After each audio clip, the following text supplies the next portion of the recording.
1974 Lincoln SA200. Was running approximately 7 years ago. It sat in storage in a Quonset for 6 years, and then it sat outside for a year. It was seized. I did get it unseized.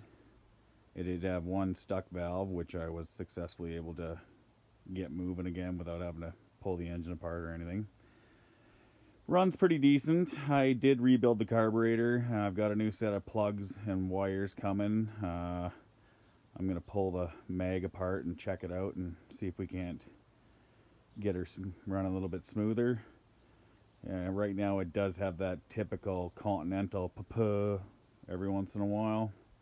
And from my research online, people say that that is normal with older Continental gas engines.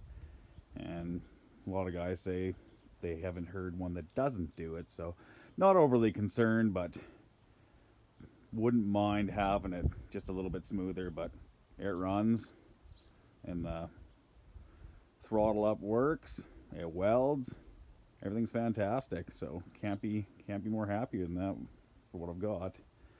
I'll give her a start and let you guys hear her.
Overall, very happy.